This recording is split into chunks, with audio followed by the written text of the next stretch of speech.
Audio Jungle.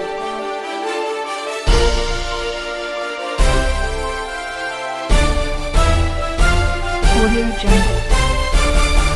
नमस्कार दर्शक बंधु पवित्र चलतु जाणी नवा दिन सबकि टॉप न्यूज अपडेट देश विदेश आरंभ कर ओडिशार समस्त गुरुत्वपूर्ण खबर जानीपर आज भिडियो न्यूज देखा पूर्व आपण मान अनुरोध आपण मैंने प्रत्येक दिन जल्दी उठु शारीरिक व्यायाम करूँ आ निज स्वास्थ्यर जत्न नियंतु आमको हृदय भल पाते न्यूज लाइक कर चैनल को सब्सक्राइब कर दिंतु चलतु नजर पकेबा आज प्रथम खबर पर आज प्रथम खबर पुणी निया नेला जीवन भुवनेश्वर में महिला मृत्यु राज्य में निया जली मृत्यु होगा घटना ट्रेंड पलटि पुणी जड़े महिला निआर जली जाइछन्ति राजधानी भुवनेश्वर लक्ष्मीसागर थाना अधीन झारपड़ा अंचल सन्धार यह अघटन घटी मृत महिला हेले शिल्पी दास गुप्ता सूचना अनुसार शिल्पी दास गुप्ता सन्धार दीपनुआर जली जाइथिले परिवार लोके तांकु गुरुतर अवस्था उद्धार करथिले तांको शरीर प्राय 80% जली जाइथिला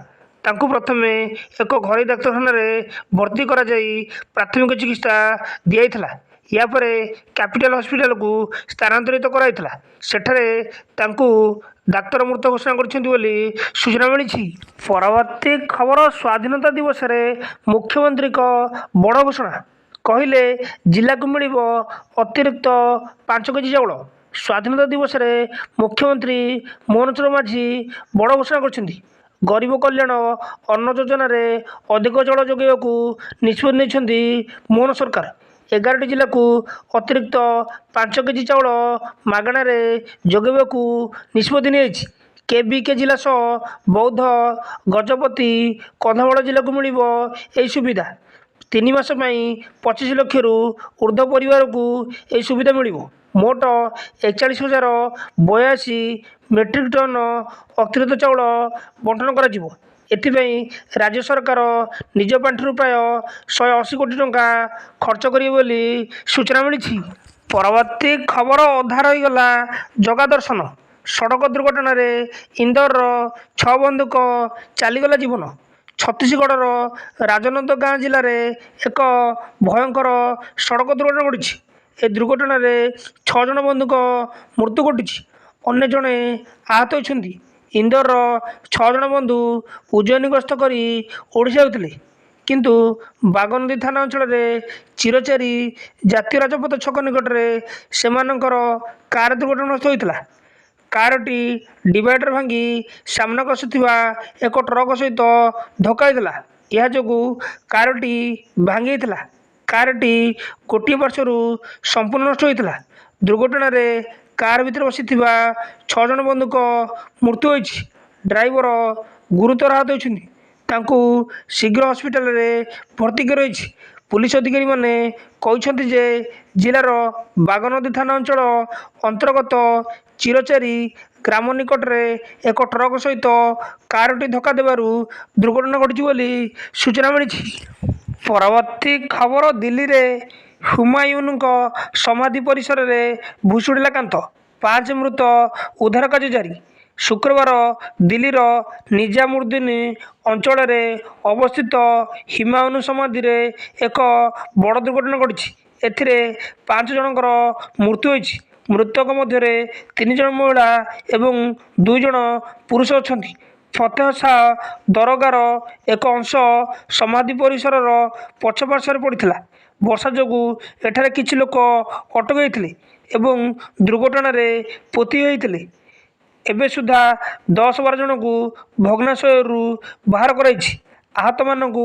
एम्स एवं LNGP हॉस्पिटल रे भर्ती कराई बोली सूचना मिली परवर्ती खबर युवक को मिल 15,000 आर्थिक सहायता भारतर 79तम स्वाधीनता दिवस अवसर में प्रधानमंत्री नरेंद्र मोदी लाल किलारू देशर युवपीढ़ी एक ऐतिहासिक योजना घोषणा कर प्रधानमंत्री विकसित भारत रोजगार योजना अधीन 1 लाख कोटी टंकार एक मेगा पैकेज घोषणा कर जहाँ अधीन प्रथम थर चाकरी आरंभ करुवा युवक मानू 15,000 टंकार आर्थिक सहायता जोगाई दिया बोली सूचना मिली ପରବର୍ତ୍ତୀ ଖବର ଅଷ୍ଟ୍ରେଲିଆରେ ଭାରତ ବିରୋଧୀ ସ୍ଲୋଗାନ ସ୍ୱାଧୀନତା ଦିବସରେ ଖଲିସ୍ତାନ ସମର୍ଥକଙ୍କ ଦାଦାଗିରି ଅଷ୍ଟ୍ରେଲିଆରେ ଭାରତ ବିରୋଧୀ ସ୍ଲୋଗାନ ମେଲବର୍ଣ୍ଣରେ ଭାରତୀୟ କନସୁଲେଟରେ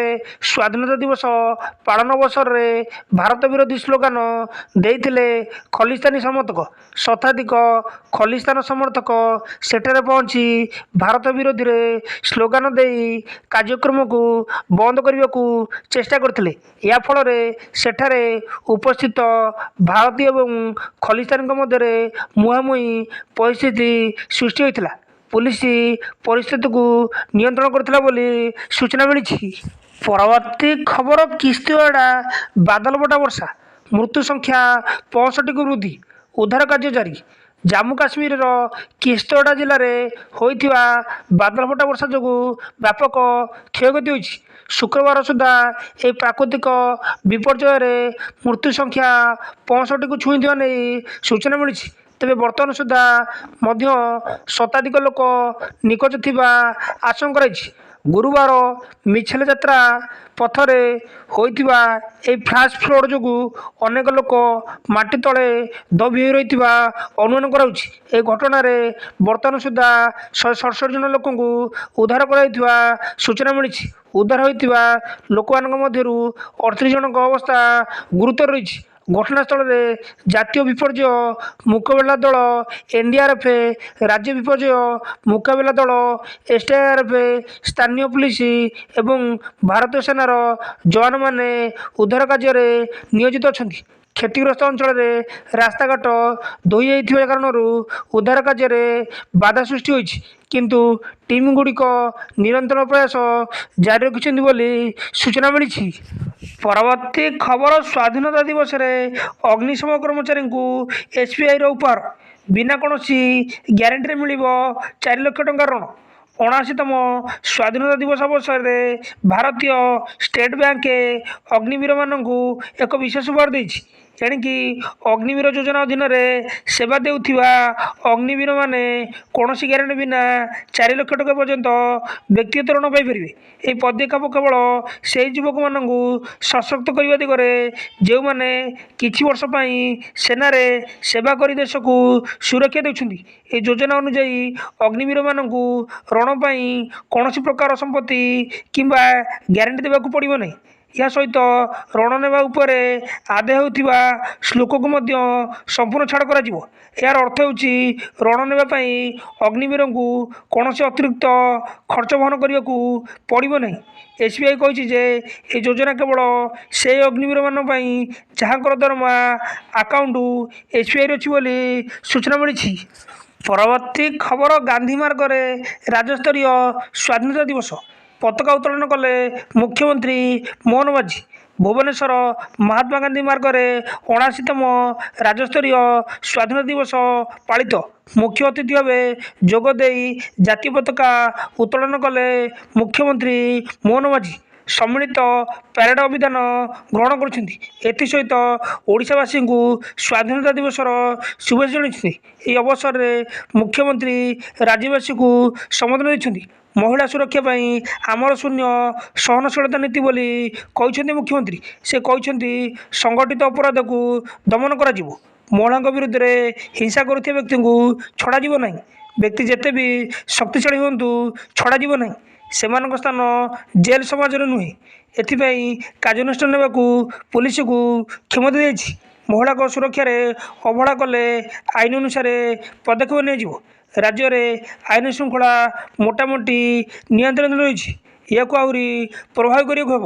ଅପରାଧ ବୃଦ୍ଧିର ବଡ଼ କାରଣ ହେଉଛି ନିଶା କାରବାର ବୋଲି ମୁଖ୍ୟମନ୍ତ୍ରୀ କହିଛନ୍ତି ବୋଲି ସୂଚନା ମିଳିଛି। ପରବର୍ତ୍ତୀ ଖବର ପାକିସ୍ତାନରେ ବର୍ଷା ପ୍ରଭାବିତ ଅଞ୍ଚଳରେ ଉଦ୍ଧାର କାର୍ଯ୍ୟରେ ସାମିଲ ଥିବା ହେଲିକପ୍ଟର ଦୁର୍ଘଟଣାଗ୍ରସ୍ତ 2 ପାଇଲଟଙ୍କ ସମେତ 5 ମୃତ।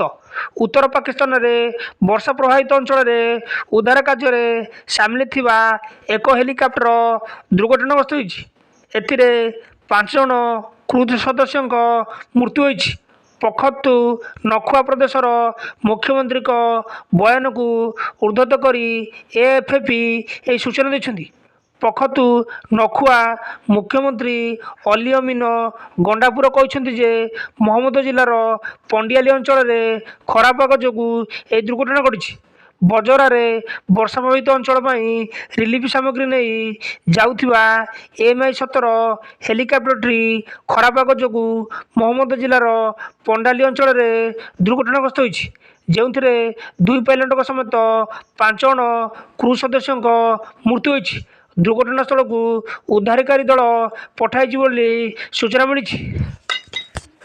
ପରବର୍ତ୍ତୀ ଖବର ମହିଳାଙ୍କ ପାଇଁ ମାଗଣା ବସ୍ ସେବା ଆରମ୍ଭ କଲେ ଆନ୍ଧ୍ରପ୍ରଦେଶ।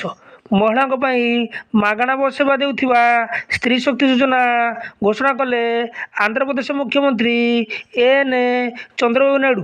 ଶୁକ୍ରବାର ଅମରାବତୀରେ ଏନ୍ଡିଏ ନେତାଙ୍କ ଉପସ୍ଥିତିରେ ସ୍ତ୍ରୀ ଶକ୍ତି ଯୋଜନାର ଶୁଭାରମ୍ଭ କରିଛନ୍ତି ଚନ୍ଦ୍ରବାବୁ। ସ୍ତ୍ରୀ ଶକ୍ତି ଯୋଜନାରେ ଆନ୍ଧ୍ରପ୍ରଦେଶର ଅଧିବାସୀ ମାନ୍ୟତା ଥିବା ସମସ୍ତ ଝିଅ, ମହିଳା ଏବଂ ଟ୍ରାନ୍ସଜେଣ୍ଡର ବ୍ୟକ୍ତି ରାଜ୍ୟର ଯେକୌଣସି ସ୍ଥାନରେ ବସ୍ରେ ମାଗଣା ଯାତ୍ରା କରିପାରିବେ।